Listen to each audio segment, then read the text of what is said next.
I was asked to do this by Joe and some others. The thing about it is I'm not a cyber guy. I'm an old infantryman. I was commissioned in 1972. Some of you may understand that in 1972, computers were kind of a lost art. They were big things, and you filled them with trays of Mark Sense cards that had been punched by a machine. So we've come a long way since 1972. But I think I have some insights that may be useful to the community. One of my professors at Duke University, where I took a master's in military history, was a guy named I.B. Holly. And in 1953, he wrote a book called Ideas and Weapons. He was talking about World War I and aircraft. But I think his ideas are still the same. The point is, new ideas create weapons. Weapons then all look new. The airplane in 1915 looked extremely new to everybody, and everybody said none of the previous rules apply to aircraft. New modem, new domain, we call them. But I.B. Holly, writing quite a few years later, and having served in World War II, said, you know, it really isn't that. You got to take the best ideas from advancing technology, but you got to put them in a system. And the system you put them in is a regular doctrine and organizational structure. And if you don't do that, some best weapons may not get used properly and be marginalized. Even worse, they can lead to catastrophic failure, not success. So what's our challenge? Our challenge is cyber fundamentally different and overwhelming, as this poor, I think it's an Iraqi mule, is finding out?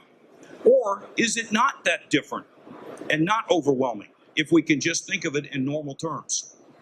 So what is cyber about is similar? What about cyber is different? And what does all that mean? I've got a couple of long quotes here, and I'm going to read pieces of them from Admiral Rogers. I think most of you know who Admiral Rogers is. Admiral Rogers, of course, has got a difficult job. He's about to take a subordinate command and try to fleet it up into what will become an independent combatant command. And that has been thought about, discussed for a long time. And again, there's a lot of moving parts to that, separating NSA and Cyber Command. What authorities do you use, Title 10 or Title 50? So there's a lot of things in there. But I think Admiral Rogers, in a presentation he gave in February, he basically says he wants to see cyber integrated, offensively and defensively, down to the operational and tactical level. But do we have different authorities, rules of engagement? Yes, we do. We're going to have to try to figure out how to regulate some of those. The cyber force also has to build trust with who? The customer base. And in the case of JFQ Doden, the customer base is everybody. And consequently, some don't even know they have a headquarters that's devoted to helping defend them. So you can't necessarily keep cyber in a closet. You have to have it meeting and greeting and discussing with everybody, everything that's going on in the cyber world. Now, in a sense, it's like nuclear weapons, and we've tried to keep those somewhat contained. But in another sense, it's like special ops. Once little understood, tightly restricted, special ops are now part of the day-to-day activities of conventional commanders. Now, special ops is a potential good role model for cyber to use, because cyber or special ops also has some other distinctive capabilities that may be useful to Cyber Command as a separate command. What are those? Its own funding stream, MFP 11 for them. Could there be an MFP 12 for cyber? Don't know. Could there also be more control over the training base, more control over the force structure? Already there's standard TDAs for cyber units.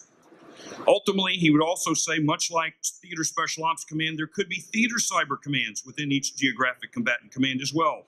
But we're not ready to do that yet. But that's something I think we all should be thinking about. How do you implement cyber into the regional combatant commanders, much like a Theater Special Ops Command? So, bottom line on the view graph there, in the world we're living in now, the tactical application of kinetic force often has strong strategic implications beyond the immediate physical. Just as we have come up with a series of processes, controls, and oversight that govern the application of force in traditional ways, I think we can do the exact same thing over time with cyber. So that's part of my message. We have to figure out what can cyber do that's within standard processes, procedures, and use of standard authorities, and then determine what's different Besides SOF, I'm a historian, so I've looked at other models. And I'm going to show you two of them, two that I've researched, so I know these fairly well. So I've condensed about a 400-page dissertation and a 200-page thesis into single slides. U.S. cavalry. We don't think of it this way, but U.S. cavalry in the 1830s, 40s, and 50s was a brand new branch. Nobody understood its capabilities. Nobody understood its potential, but everybody understood its cost, to include Congress, which is why Congress restricted cavalry to only 5 regiments, all named differently. They were light dragoons, mounted rifles, and cavalry. And they had no common doctrine, no common curriculum, no common school, and no advocate at the War Department. What happened? What changed? Well, a war came along. It was the Civil War. And what happened in the Civil War? Well, by 1865, cavalry had become the mobile arm of decision, as it now claims to be now. Now, that didn't happen just by happenstance. It didn't happen overnight. It was literally a lot of hard knocks that had to go through. But what did it end up with was 2 very large cavalry corps capable of independent strategic missions, but still with smaller mounted units providing decentralized support of infantry. How did that occur? There were 3 main things. The War Department created the Cavalry Bureau in 1863, charged with procuring the best weapons technology and mounts specifically just for the cavalry, and they were authorized to operate their own training school. Why was their own training school important? Because that meant they could train their own people to how to take care of the horses, because that was one of the problems. Prior to 1863, the troopers were killing their horses off before they could be employed. They also had aggressive leaders in the field, General Sheridan and another man not as well known, Wilson. They were in the command of major formations directly under Generals Grant and Sherman. So by 1865, cavalry had become one of the big 3 branches that we now think of today has morphed into infantry, artillery, and armor. And people take those for granted, but in 1860, that wasn't the case. How about a newer branch? One that actually became a branch in my professional time. That was aviation. Aviation followed much a similar story. In the 50s and early 60s, we used helicopters in Korea primarily for medevac, transportation, and command and control. None of them were armed. They established a G3 aviation staff, DAMO Aviation, in 1954. Brigadier General Hamilton Howells was the first DAMO Aviation. Interesting, he wasn't an aviator. He was a cavalryman. There's a link there. They came up with some ideas, Sky Cavalry and early armed helicopters.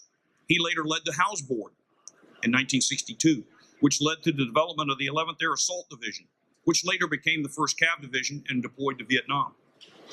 Vietnam itself became the helicopter war. There's a new series out. You can take a look at it. Helicopter was ubiquitous. There's some that argue we couldn't have fought the Vietnam War without the helicopter. Some would say that would have been a good thing. But nonetheless, most of you know we don't survive anywhere on the battlefield today without helicopters. 70s and 80s, we reoriented Europe and put the helicopter in conventional war, air-land battle, developed the AH-64.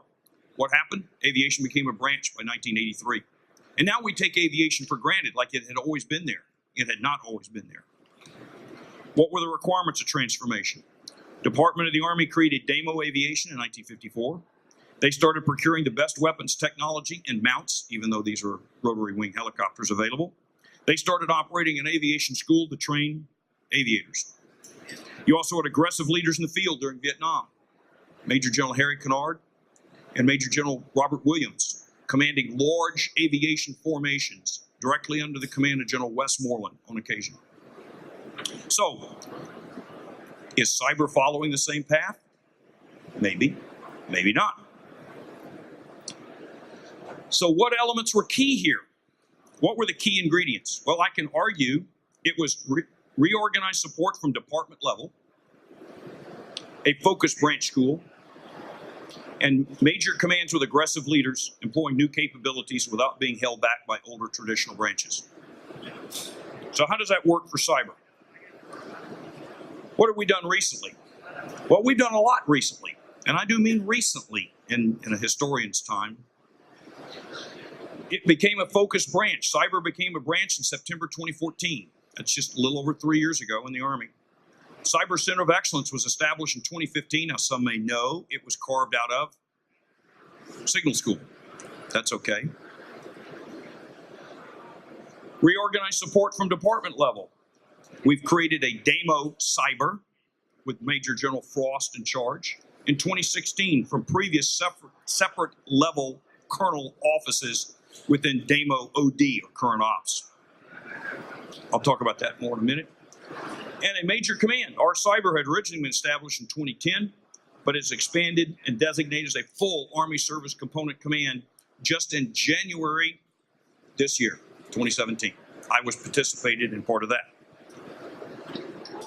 So how did we create Cyber Center of Excellence? Well, we took a perfectly good Signal School and we added a cyber school, and then we renamed it the Cyber Center of Excellence. So is there still a Signal School? Yes. Is there also a cyber school? Yes. Is it the Cyber Center of Excellence now? Yes. In May of 2016, I was asked to lead an effort to see if we could redesign parts of Department of the Army G3 into something called DAMO Cyber. We did this at the Army Cyber Institute in May of 2016. What was the result? Some may know, we now have a 2-star directorate called DAMO Cyber. But what's one of the problems with DAMO Cyber? It's more than just cyber. That's a problem we'll have to address. It also includes, as indicated here, IO and EW. Army Cyber. This is another one of those stories. We started in 2010 as a very small Army component to then Subunified Command Cybercom. Some of us, me included, worked with General Cardone to try to figure out what did it need to grow in order to be a full service Army Service Component Command based upon the UCP change that I guess is still pending. Unless somebody knows something I don't know. But we decided to get ahead of the game because we thought it was inevitable that Cyber Command would fleet up to full combatant command. What's the problem? The Army had to have the requisite headquarters to support it as a full combatant command, and the current headquarters of our cyber wasn't it. So we went through days, weeks, man by man, person by person, slot by slot of every position in our cyber and identified over 200 spaces that needed to be added. Now, that's the good news. The bad news is they're not being added immediately. Why? Some may know. Army Cyber is scheduled to move. It's scheduled to move to Fort Gordon. Consequently, there was some discussion about delaying all the growth until after they moved. Then we determined that the building they're occupying was designed for the previous headquarters and won't hold the whole headquarters. That's the way it goes with force design, force structure, and change. So, effective 18 January 2017, by Department of Army General Order, U.S. Army Cyber became a full Army Service Component Command with the duties listed there. It's, again, standard duties. These are standard terms. ADCON of Army Cyber and DODIN forces. OPCON of all Army Cyber DODIN forces not placed in another Joint Force Command by the combatant commander, and joint functional componency for the conduct of cyber ops. Relatively standard doctrinal language. What still needs to be done? I can submit there's still a lot of work to be done, so don't think it's all over. First, we need a holistic conceptualization of what is cyber, IO, and EW. We played around with a lot of words. The best I came up with was enhanced cyber. I don't have a better word. That's something somebody's got to work on. Determines e-cyber structure and material requirements for theater Army Corps and below. We've been focusing on national mission forces and combatant command level forces, but we also have to get IO, EW, and especially cyber down to lower levels. The Army's doing experiments with cyber corps and below, but it needs to be cyber theater Army and below. We're now working on a new echelon above brigade concept for the Army. The new FM30, which is out now, puts the theater Army firmly in the echelon in the hierarchy, so we have to also consider cyber there. What else? We need to develop normalized processes, controls, oversights using existing terms and doctrine to the maximum extent possible for conducting cyber operations. Why? Because you should only use cyber unique terms and technological terms, when it's important to get that message across, because otherwise everybody else you're working with uses accepted doctrine and terminology. You don't want to lose them. I think words are important. Here's a list of some of the words that are floating around out there. Electronic warfare, old term, but is it warfare? Is it electronic ops? Don't know. Information superiority was a term we once used. What does that mean? What else is its corollary? Information inferiority? Information operations. Again, the Army went through a big deal, and the joint world has now decided there's a seventh joint function, but it's not information operations, it's information. Then we have cyber itself, which everybody loves, and there's money associated with cyber right now. So that's why we put cyber in front of everything we can, because most people understand that, and there's money associated with it. Then the Army uses the term CEMA, cyber and electromagnetic activities. Well, that's pretty vanilla. Then there's information dominance, which the Navy is using as a term. I think the Air Force is even using it on occasion. And the Army has created a category of branches that we call information dominance category of branches. And then here's a new one, information environmental operations. That's actually in the multi-domain battle concept paper and trying to describe operations in the information environment, which then includes the cyber domain. Put your heads around that one. Can we have cyber forward, as was alluded to by Admiral Rogers? I think so. What would that look like? I don't know, but I've given it a stab. I think you could have cyber brigades that could be forward, conducting tactical operations, such as any brigade does, with potentially strategic effect. And they're supervised by a general officer command that's the equivalent of a forward cyber command, theater mission command, theater cyber command, pick a name, equivalent to a theater special ops command, which the special ops community did. All reporting back to a mothership within the Army. And there's also some collateral commands that are mostly armed, trained, and equipped. An example of that would be NETCOM, the existing Army two-star signal command that we have today.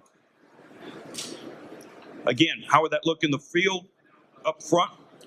You got a signal brigade, potentially an MI brigade, potentially cyber support, core and below, potentially other assets, space, IO, and you use the existing theater signal command structure, the 5th, which just went away, 311th in the Pacific, 335th CENTCOM, and the 7th. And you have somebody supporting what? Each of the 6 geographic combatant commands. This is Army-centric, I admit. Processes. Cyber has to use normal processes. We're writing doctrine for cyber. We're embedding cyber within the pantheon of joint doctrine and Army doctrine and even allied doctrine to an extent. What does that mean? Use the existing terms to the extent you can. Use JPP, the joint planning process. Use MDMP, the Army planning process. Use operational design where it fits, where it works. Campaign plans, campaign support plans, O plans, branch plans, sequels. These terms still work in the cyber world. Terms of operational arc can also be applied. Centers of gravity, key terrain. What would key terrain look like in cyber? Well, I guarantee it's different than it would look like in the physical environment, but it's still key terrain in cyber.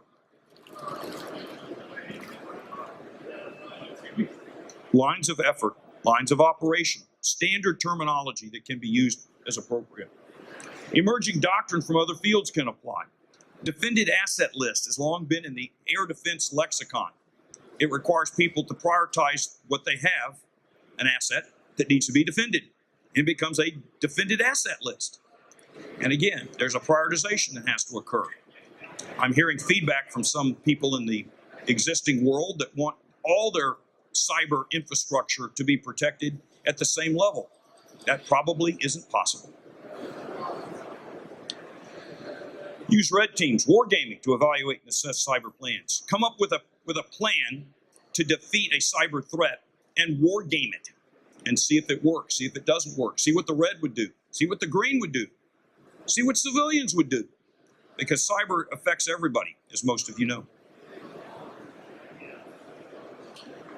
What can remain different? Well, there will be a lot different. Certain technical terms will remain different, just like technical terms in the cavalry remain different, and technical terms in Army aviation remain different, and technical terms in SOF are somewhat different too. That's not a problem. It just has to be accommodated. So what we don't want to do is solve the wrong problem elegantly with catastrophic effects. That's what we don't want to do, is somebody tried to stop this train and they failed to do so. So cyber is here. Cyber is going to be part of our future.